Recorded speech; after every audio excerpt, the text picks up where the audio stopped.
I said, every single time I start recording, 20 people are going to sign in. So I'm going to go ahead and get started. Welcome everybody to this week's DADAH lecture with Mamie Tinkler. If you guys will bear with me for just 1 second.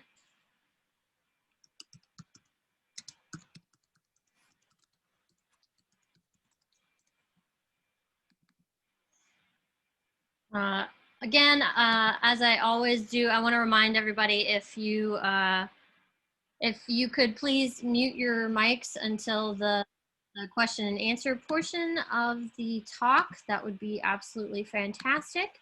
I'm going to go ahead and give a brief intro, and then we'll let Mamie take it away and start talking about her work.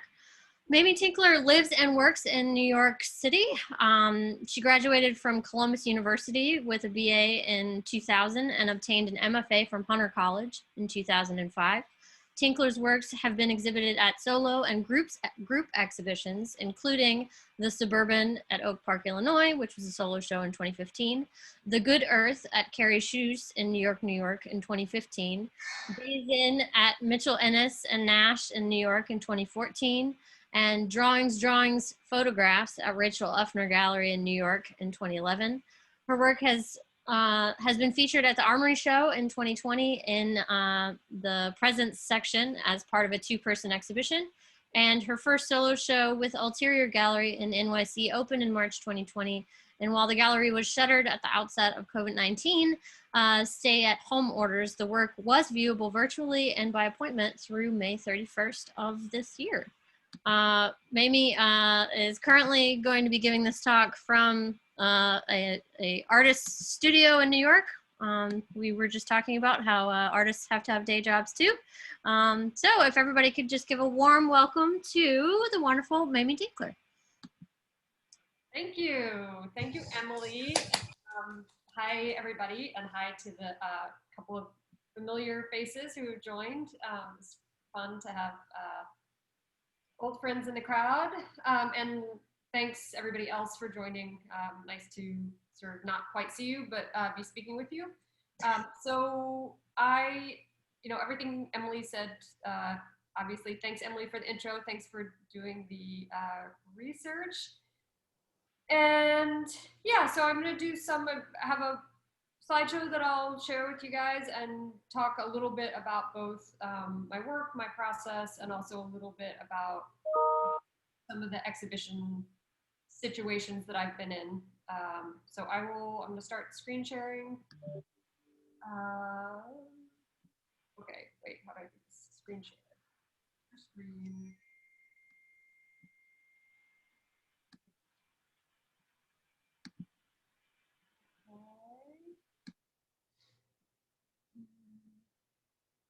Okay, so actually wanted to start out, and with us on the Zoom is Jessica Barron, who is a curator and critic and poet based in St. Louis. And I wanted to start with my St. Louis connection. I've had a couple of shows in St. Louis, which were really just excellent exhibition experiences. And I also wanted to mention Jessica because she and I went to undergrad together, and I think it's always meaningful to talk about the way that the relationships you form when you're studying, before you even get out and become an artist, can carry through. And I think that's a really big part of what art pedagogy is about, even if you don't learn everything about your practice. And it's not just about skills, it's also about who your community is and who's gonna sort of be there to know your work and care about your work throughout your life as an artist. How's the audio, Emily? Okay. So I had a show. This first image is at an alternative space that Jessica curated called Fort Gondo on Cherokee. It doesn't exist anymore, but I was honored to have a solo presentation there. And let's see, okay. Glitch. Okay, so there's another install view from Fort Gondo. And at this time I was making images, I had I've always made image-based work. I'm not an abstract artist, and when I started out as an artist, I was making a lot of work that related to the figure, incorporated the figure, and this body of work had entered a territory that was something along the lines of still life, but pushing still life toward, I guess, somewhere that was more related to kind of pattern and abstraction.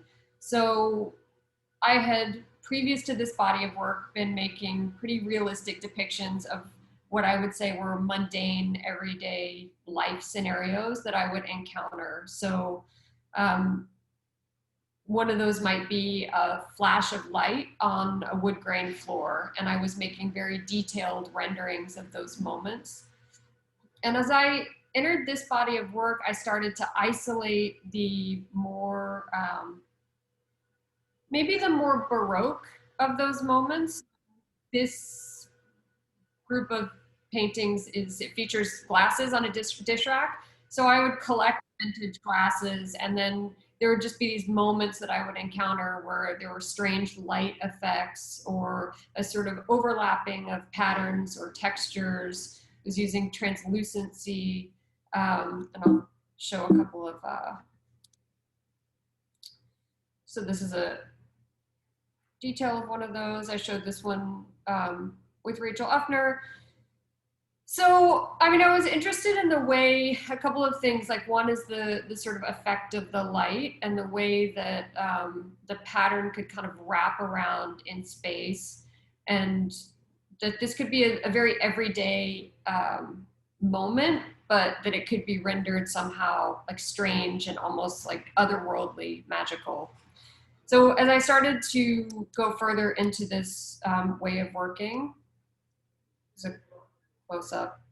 Also started using collage, and in this image, I think you can see a kind of natural collage and an artificial collage, and that's been an element that I've kind of worked through, played with in the work, sort of creating juxtapositions. And as, yeah, this is another example of a sort of an artificial collage, but trying to make that into something that feels otherworldly. I think I called this one rug vortex.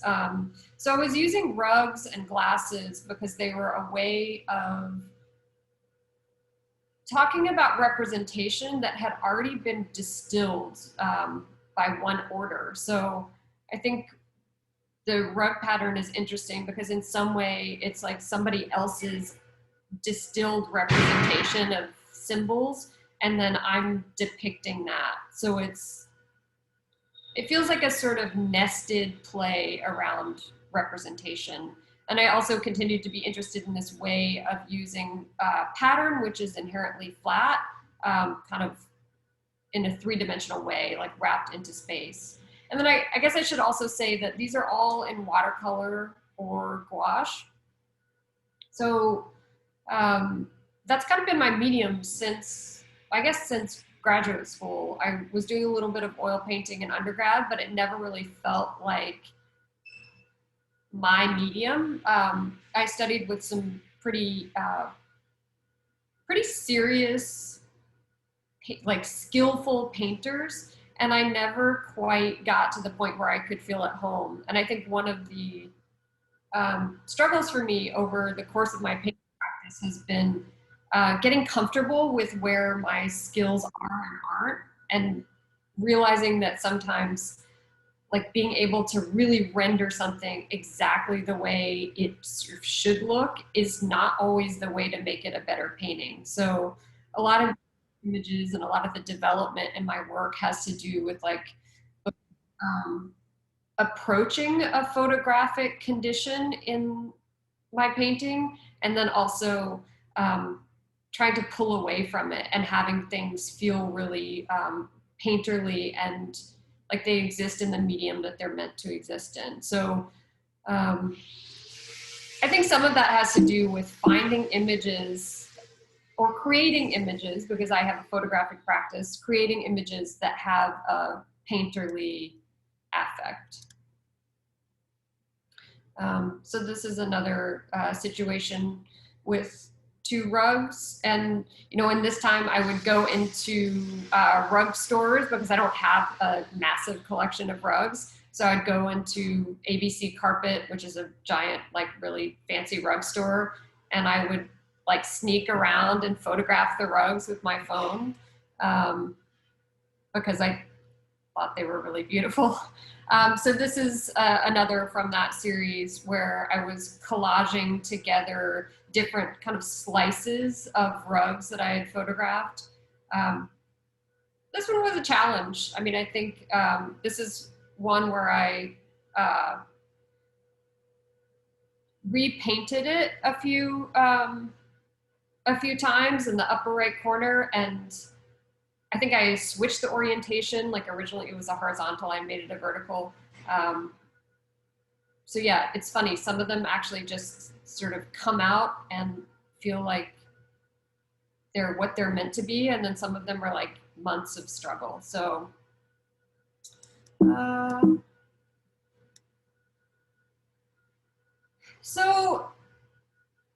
after I did the rugs, I got more interested in bringing figuration back into my work. I had worked with images of people a lot, you know, usually images of women, but then I did series that looked at political figures. And then for a long time, I was working only in still life and more working around abstraction.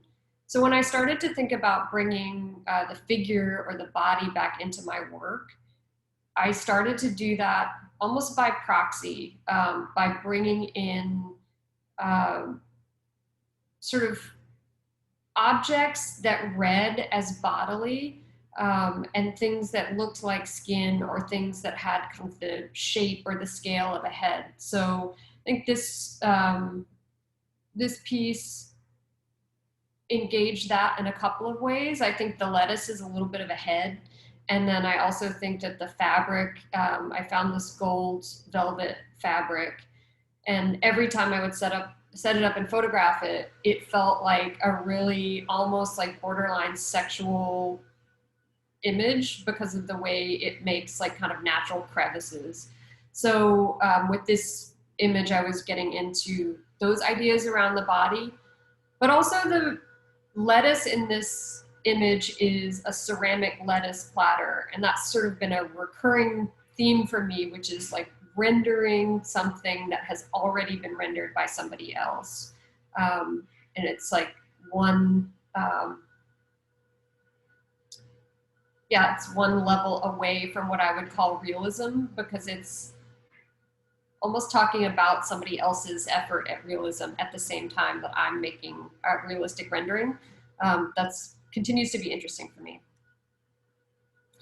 Another way that I was bringing images of the figure into the work was in vintage magazines. So I would collect these magazines and set them up in still lives, and then sort of drape fabric or put objects around them so that the figure kind of becomes just one element of what is still essentially a still life scenario. And I think in this case, I think you can see a sort of nude figure that's sort of folded into the painting, but I also experience this work as feeling like the inside of a body. To me, it feels like it's almost a rib cage with lungs. And so I liked that double of the way that the figure can be evoked in the image.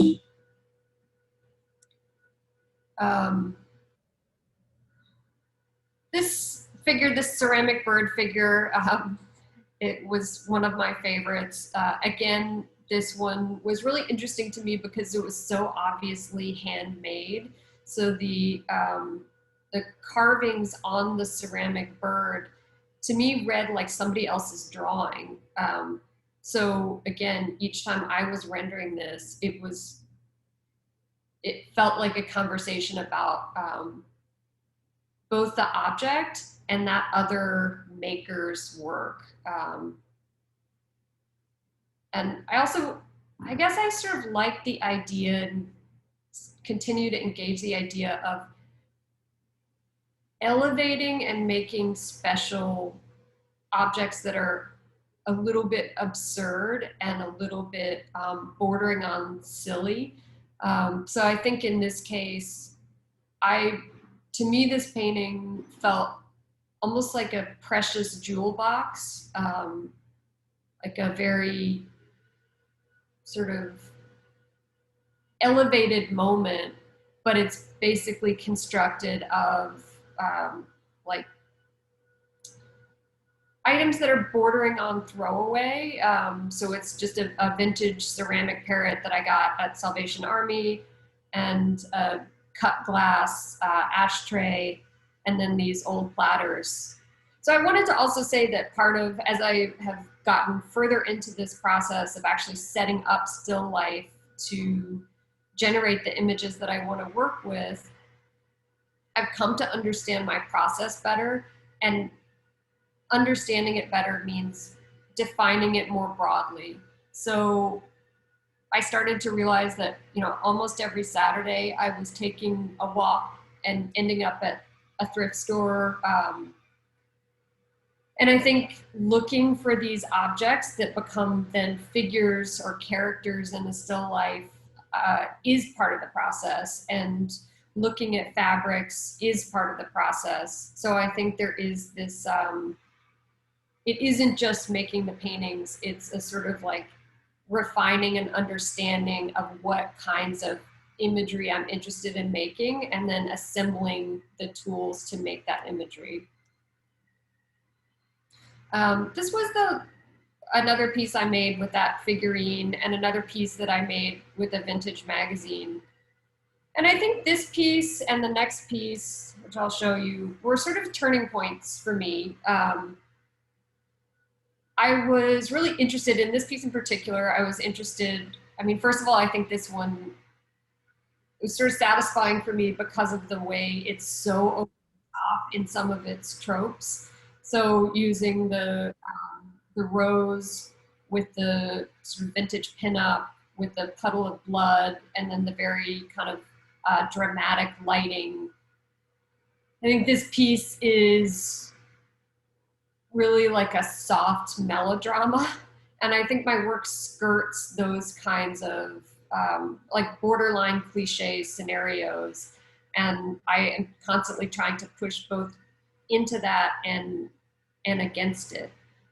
So kind of trying to make space within something that might be considered cliche, and find what's still like exciting or interesting about it.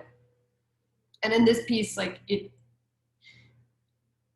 happens to be that my sort of, what I think is successful about it is the way like the rose actually feels more alive than the printed magazine flesh. So it's like the rose kind of becomes more like a feeling of skin than the picture of skin. Those kinds of things are what I was thinking about.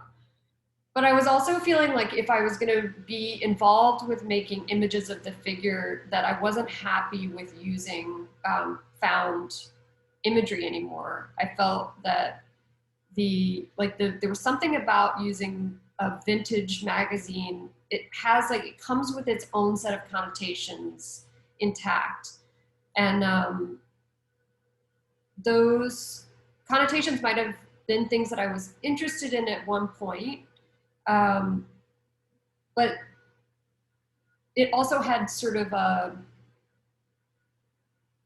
I guess, too much of a mass meaning, and maybe a collective meaning. And I'm a lot more interested in finding things that have a more kind of individual and specific meaning. So I think I'm not so into what might be considered pop culture. And I was wondering, like, how do I then continue to work with figures in the way that the practice that I've established, which is like having printed material interact with still life. So that led me to, oh, this is another piece. Sorry, I'm just wrapping up from that series. This is another piece that I felt like I was really working around the body without having an actual body. So I see like this as kind of spectacles, but also like tons of skin folds in there. maybe limbs.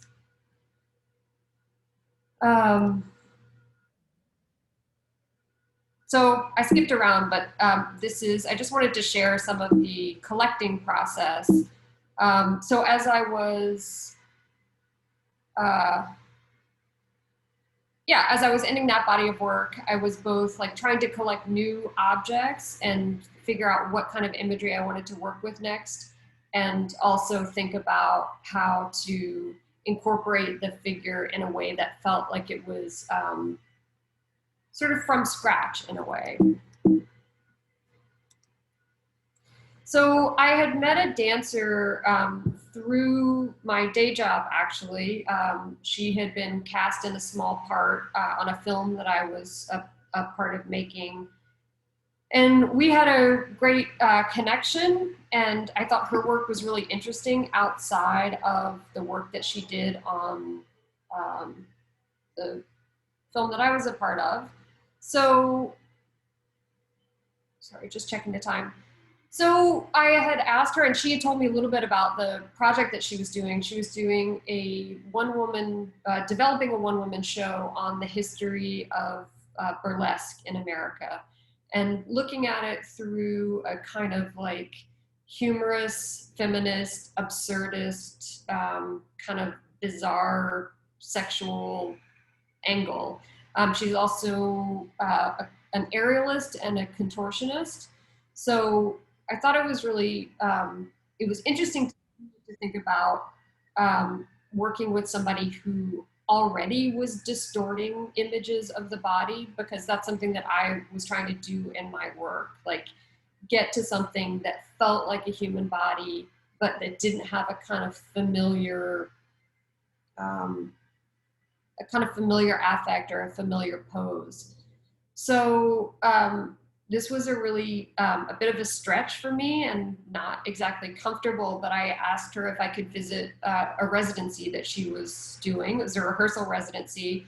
So I wasn't quite sure what to expect, but I arranged to take a trip to New Mexico, to a small town where she was rehearsing.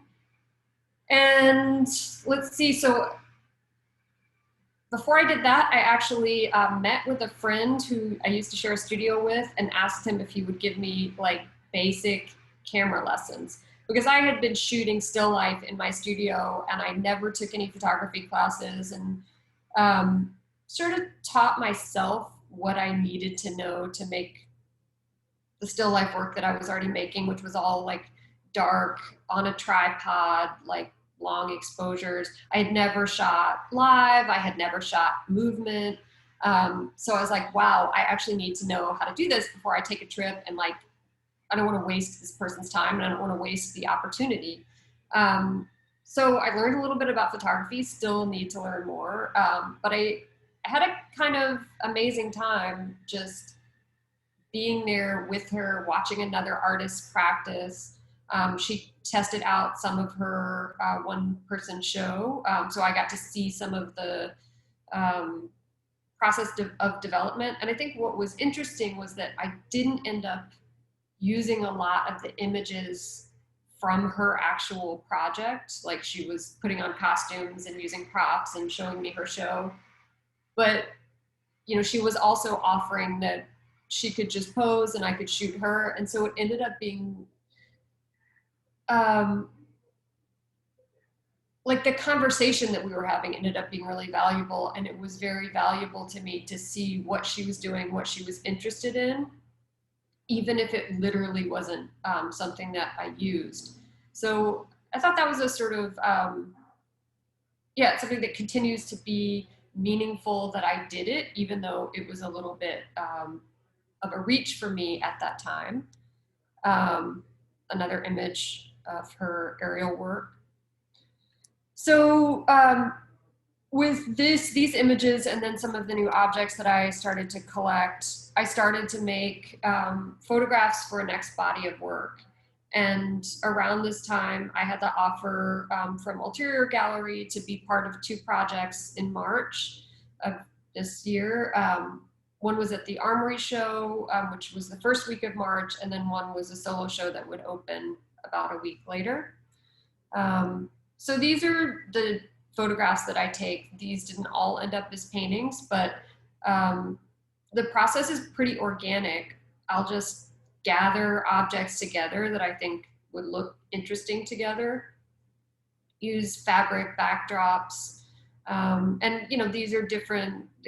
I broke a mirror and I decided to keep the mirror and use the shards. The background is a faux silk scarf that I got from Salvation Army. And then I do use a lot of mirrors. They tend to show up in the work a lot. So I started trying to use the images of the dancer as elements in still life. And that was a little challenging. Like, they didn't all work. And I think what I keep trying to push toward is something that doesn't necessarily feel like a still life, that you look at it and you can't quite put together how it was made. So most of the images that I make are from one single photograph, but the compositions tend to fracture the picture plane or the space, or maybe kind of disrupt the unity, the photographic unity. So sometimes the images look disorienting. This one is one I didn't use because it sort of still looks like a bunch of objects assembled together. That wasn't quite enough for me. And this is an example of a work that I did. It was one of the first pieces that I did in planning for this sort of two-part exhibition opportunity. And this one is, I called it The Conversation. And you saw the images of the ceramic shell. And I arranged it so the ceramic shell appeared to be talking to the other ceramic shell. It's really just a reflection of himself. And for some reason, this one made me think of Philip Guston. So sometimes there are unusual connections. I think it was the sense of almost anthropomorphizing an object and giving it like a psychological weight. Maybe almost a personality, but I might be reading too much into this one. It's just one that it felt very personal to me, these two shells, The Conversation. This one I called Romeo and Juliet. And again, I would say that this is one that deals with kind of pushing toward that border between kitsch and sincerity. I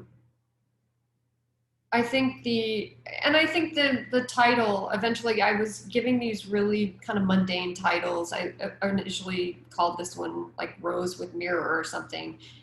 And then I realized that, I mean, for me, they're more literary, they're stories, they're sort of heightened psychological events. And so to me, calling this one Romeo and Juliet was almost an acknowledgement of the sex and death theme of having like the rose with the shard of mirror. So this is another one where I used or maybe this is the first one that I've shown, where I actually used the image of the dancer that I took in New Mexico. So this is one where I printed the photograph and I incorporated it into a still life with several mirrors and a gourd.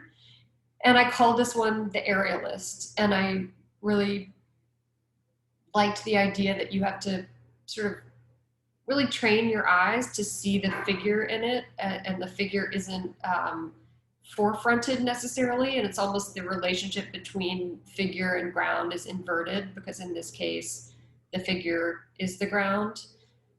And I also just really liked, this is an image that I turned on its side. The still life was actually oriented vertically, but I liked the idea that the aerialist is somebody who defies gravity, and this is an image that's constructed in such a way that you can't necessarily understand how gravity is working. I think another thing that happened with this body of work is that I allowed it to become more painterly. So as I was saying, there have been times when I take a photograph and then I really want to just execute a painting that looks like the photograph, and been trying to push against that. And part of that was finding some paints that have like a more granular affect. And yeah, part of it is just being comfortable with letting things go at a state where they might not feel totally finished and living with the painting for a little while. This was one of the more sort of psychedelic images from that body of work. Again, you can see the sort of warped figure of the dancer on one side. And in this one, I thought I incorporated a rope, which I thought was a sort of a bit of a nod to her aerial practice, which uses ropes. But also I found this amazing looking old rope in the basement of my building. And I was like, it's just, I kind of have to paint it. So this one was a bit of a nightmare because it's like painting every single thread of the rope is a challenge. And then I was struggling with this composition. It sort of wasn't feeling right. And then I had this impulse to double one half of the painting over on itself. So that on the right side of this, you can see it creates this sort of almost like a totem, or maybe it can look a bit like a face, but I liked the hyper rendering of the rope with this sort of falling apart, more abstract shape on the side. So these works I showed in a 2-person presentation at the Armory with an artist named Douglas Goldberg, who is an amazing sculptor who makes these carved marble sculptures of draped cloth over objects. So I thought our work had a nice affinity. So this was the first week in March, and things were already starting to feel really crazy in the world. And it was becoming kind of evident that, yeah, everything was about to go in a very dark direction. But I felt really lucky to have the opportunity. It's crazy to me that the show even went forward, but it did. And yeah, what a different time that was. So it was nice to at least just get to see the stuff on the walls and make it through that week. And then, at the same time, I knew I'd been pushing for that show, just a time check. I knew I'd been pushing for that show. And at the same time, like I have had a full-time job almost my entire time in New York, which has been almost 20 years. And this was by far the biggest deadline that I had ever had to commit to. It was sort of making those at one time. And so at the time that I was trying to finish the work for the Armory, I was like trying to figure out what the solo show was going to be. So, and then I think I reached like maybe December, and I thought I had a plan for what the solo show was going to look like. And let's see. I had a few images picked out. This is an example of an image that I had selected, and I was like, okay, I think this is a good image for the show. Like, this is going to be one of my, it's a very small gallery, so it's going to be one of my 5 images. And so I had this whole plan mapped out, and some of them just didn't work. So this is an example. This is like my table. This was like last minute planning. These are the images that are going to go in the Armory. These are the images that are going to go in the show. And 2 of them just failed. They just like, I made the paintings. I made the green and yellow tomato painting, and it kind of looks okay here, but I knew it couldn't be part of the show. So then it was like January, and I had to yeah, I just had to like find more time in my life for painting and just reject all other commitments and only paint, and cut down my hours at work. And yeah, I also had to find new confidence that I could actually pull this off because it was a little scary. So then after those two paintings didn't work out, I had to come up with these other ideas really quickly. And one of them actually was going back to this concept of doubling an image over on itself, which felt really foreign to me. It felt like I don't really use Photoshop at all in manipulating the images that I use for my work. I do all of the manipulation kind of in the still life itself. But I had found this image that looked kind of amazing when I made it into a symmetrical, a piece with bilateral symmetry. And then at the same time, I was developing another piece that seemed to kind of like live with it and complement it. So this is probably like midway through January, and the show opened like March, and I was really sweating it. But they started to come together, and they were pieces that to me somehow just developed together. The one on the right gave me permission to make the one on the left in a weird way.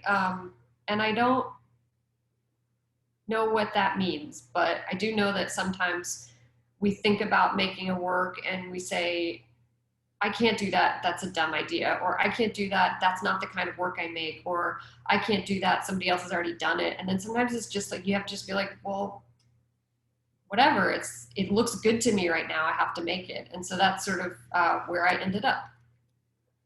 So this is like the studio chaos, probably like the week before I started sending things out. And one thing just process wise that I do, so I paint on watercolor mounted to board, which means that the dimensions are fixed, but sometimes I need to crop. Sometimes I'm working on an image and like the painting is really detailed and fairly painstaking, and watercolor, as you probably know, is pretty hard to rework. So sometimes a composition just isn't working and I have to crop it. So there are sort of crop marks on these paintings, and you can see where I'm just sort of trying to think through like what is the strongest image. And then at the very last minute, I had to take them to a frame shop and actually had to have them like cut on a table saw, which is a really scary thing to do with a fully finished painting, but paid off, worked out. And then these are the finished images. So I call this one Feel Flows, which is the name of a sort of psychedelic Beach Boys song. And although it looks very manipulated, it truly is only kind of one image folded over on itself. So I was using lighting gels and fabric and rope and Christmas lights, and they somehow in this photograph created a kind of like warped, wavy image. And then when it's doubled, it becomes almost this sort of like LSD fever dream. But if you look closely, you can also see the original objects. You can see the rope, you can see the Christmas lights, and you can even sort of see the velvet fabric. So I liked keeping that sort of residue of realism in this piece, but still kind of pushing it beyond what you could really ever term realism. This piece is called Melt. So, and this was, I think, the last painting that I made for the show. And this is a bird candle that I got, again, at Salvation Army, which I guess I just seem to go to all the time. But I lived with it for months and kept trying to shoot it and could not figure out how to, just couldn't get any images that felt right. And then one night I was just like sort of up late trying to do, I'll set up a still life and then live with it for several days and move things around and shoot it many times. And so finally I decided to just light the candle. And so I burned this for a while, and those images were really, really rich. and exciting. And I had a bitter melon, which is this sort of green form at the bottom. And so this one was just like, it was just a moment. I was moving a bunch of stuff around, experimenting, and in the end, the kind of like dripping of the wax gave this a much, to me, like a much richer, more exciting form. And this was also a really exciting painting for me to work on because I felt like it was doing the most with the medium. So it doesn't feel like a, although it's derived from a photographic source, it feels like it's really in the language of watercolor. And I was thinking about artists like Turner, like J.M.W. Turner, or like Whistler, some of the sort of great watercolor painters. And those were my inspirations, even though it might not be obvious to look at their work in this. And this one is called Leg Twin, so it's another instance you might recognize the dancer. So in this case, I actually pinned a photograph of the dancer to the wall with a thumbtack, and then the thumbtack kind of just became this part of the image. And this one is called Airy. And yeah, I guess another time when the rose makes its appearance. And this is our last one from the show, called Pool. And again, this was the rose with a couple of puddles of blood. I have a great friend from my MFA, and she gave me a vial of fake prop blood that she had made. Apparently you can make it with like food coloring and cornstarch and syrup. But it was an incredible prop, and I really appreciated it. She was a good friend. So this was from the blood. And this is, I think, maybe just the last one that I finished. It was a painting that I was just sort of like, it was 90% done for like 4 months. And then maybe a few days before the show, I had some ideas about how to push through some of the things that I wasn't happy with. And in the end, I was quite happy with it. And I guess I will also say this painting is in that zone for me where it's like borderline embarrassing. I think it has some tropes of femininity that, I don't know. Yeah, I guess they're just that, tropes. I think the colors, like the sort of pink purple tone, the rose, the sort of like ultra lush saturated colors, give it a little bit of a hothouse atmosphere. And I think that is something that I have worked with a lot, just using images that might border on distasteful to me or sort of over the top, and just letting myself go there and trusting that there's enough kind of friction in how they exist in the world. And this one is called Nude, because the bird feels nude to me. And then, so then we installed the show. So it was still scheduled for March 14th. And I think the week leading up to it was the week that like everybody around the world, and certainly around New York, realized that, we were headed in a really bad direction with the virus. And so it became clear as it got closer and closer to the opening that it wouldn't be a sort of regular opening, and it might not even be a regular show. But we still installed it. This is me with the gallerist Takako.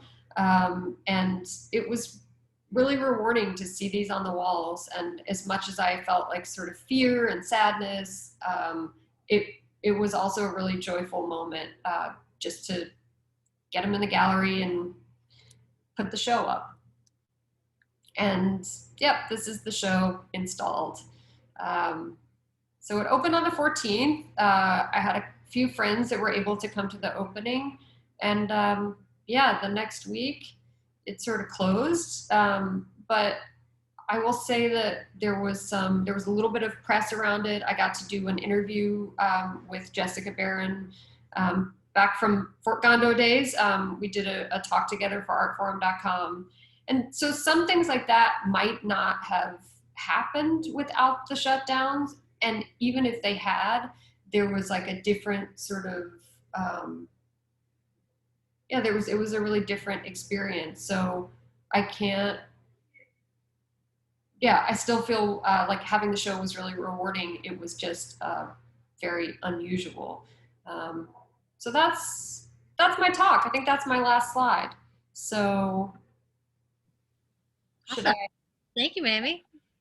So now we can open it up to questions. If anybody has any questions, you can unmute and put it, actually speak it out loud, say it with your voice, or you can put it in the chat and then I will ask Mamie for you guys. Come on, y'all. I had a question. So I kind of see this theme throughout your work. That's you kind of say that you incorporate a lot of tropes of femininity, and I also noticed there's a lot of kind of occasionally there's some like sexual themes, and I'm wondering, do you if any intention, do you have like the intention of subverting that, embodying that, doing something different with that? Kind of what's your mindset going into like kind of putting in those types of tropes, or if it's just kind of a gut instinct? I mean, I think the issue is it is a gut instinct, right? Because it's like it comes from there, and then you can't let it just exist there because it's a problematic, right? So I think when I came into art, I probably like when I was 10 years old, I made like a notebook sketch where I imagined all 50 Miss Americas and like drew their imaginary faces. So it was like, you know, as a kid, that's the sort of imagery that I was engaging with and making in a way that like maybe I could have been making like pictures of motorcycles or, you know, so it's, I guess instinct is not a bad way to talk about how that entered my practice. But I think when I got to New York and started studying art in a more formal way, and then started studying everything else in a more rigorous way, it's sort of something that I had to both, I had to figure out whether that was really part of my work that I wanted to keep and what it meant to do that. So I guess like this sort of problem of femininity has always been with me, and I don't, you know, I think even that word is obviously something that means different things to different people, and it can be a positive or a negative thing. And I think I certainly don't want to essentialize when I say that like certain colors are feminine or certain items are feminine. But I also will say that one of the things I've struggled against throughout my art life is having things that are coded feminine be dismissed by people who are sort of like the guardians of importance in art. So I think one of the funniest experiences in my graduate school was having like a really important, distinguished man, who I will not reveal, look at my work, which wasn't very good at the time, but still look at it and say, this looks like art my mother would make. I'm like, wow, okay, I think you meant that as a sick burn, but like, it's kind of fucked up that that's your burn, right? It's kind of fucked up to say that in a way that is, at least to me, it felt demeaning. So I think I try to, there's something in me that wants to work with this imagery. And I try to work with it in a way that is, first of all, like tends toward the personal rather than like, that's kind of why I make the distinction about not wanting to continue working with the found images, which were from like vintage Playboy. It's like there was something about that where formally I felt like it was working, but conceptually it really it wasn't where I wanted to be. Mhm. So yeah, I mean, I guess I would say it's like, it's a discourse. It's in my work. I'm thinking about it all the time. I don't have a good answer as to whether it's like um, good or bad.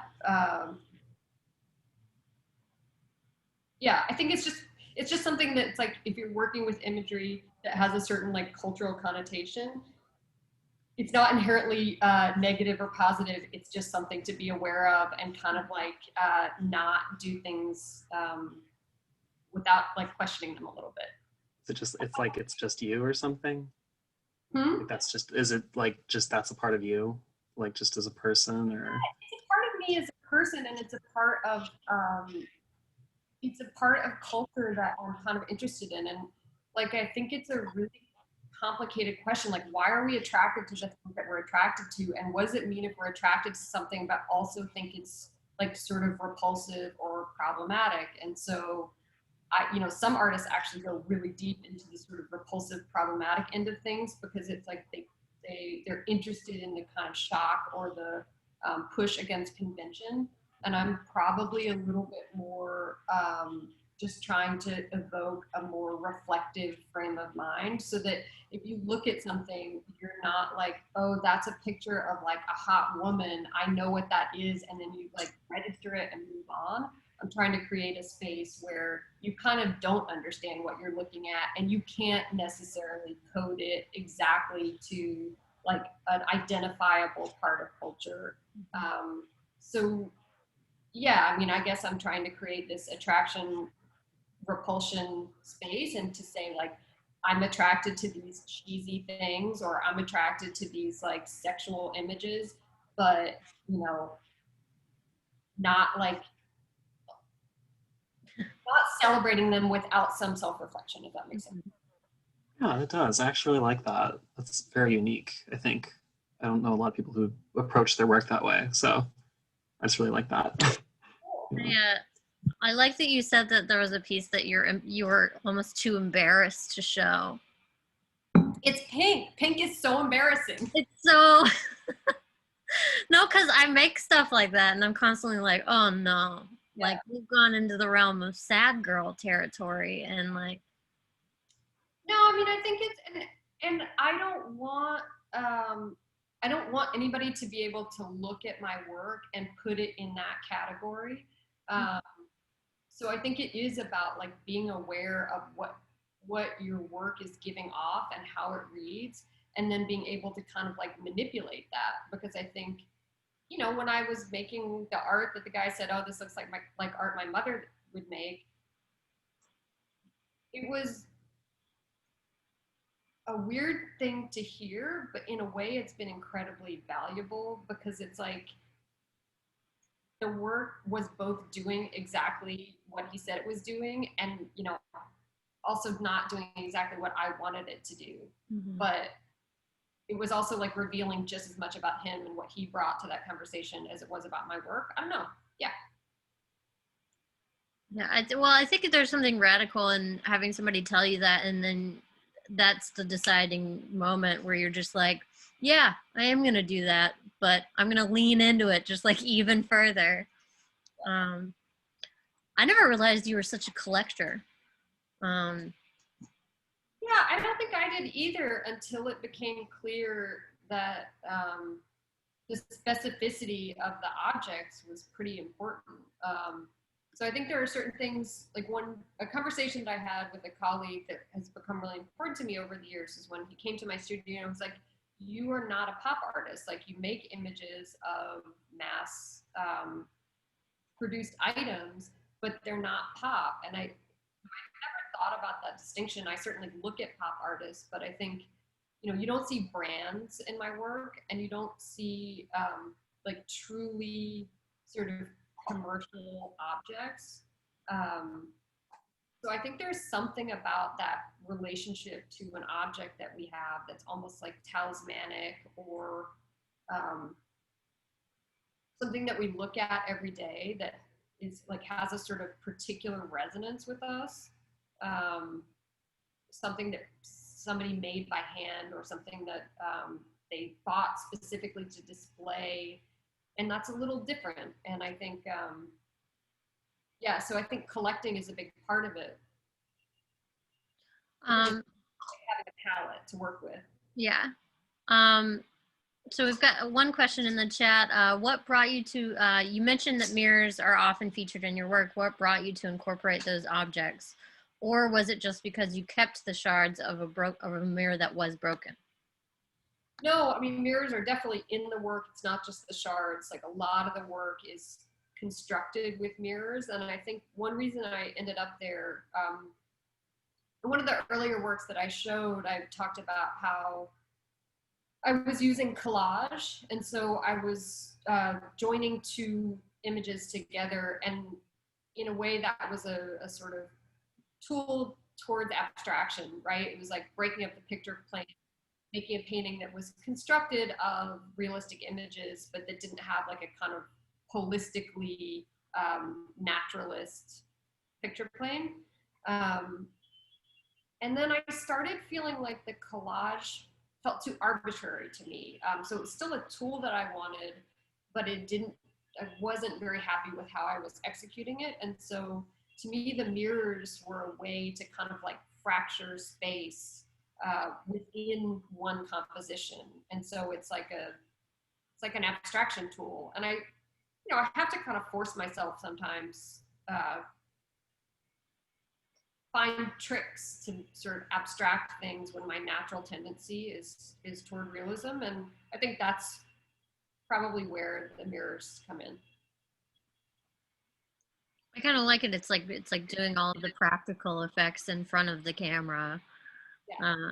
Which is kind of even more challenging. But like, I don't know. It's the physicality of that definitely makes sense, because I think painting can be a pretty physical act. So I don't know. It's just interesting. Does anybody else have any questions for Mamie before we let her go back to work? Anybody? No? All right. Well, thank you for speaking with us today, Mamie. Guys, thanks. And it was a wonderful talk. I appreciate it. Have a great weekend. And all the things. All right. We'll talk to you guys later, and you guys have a good day.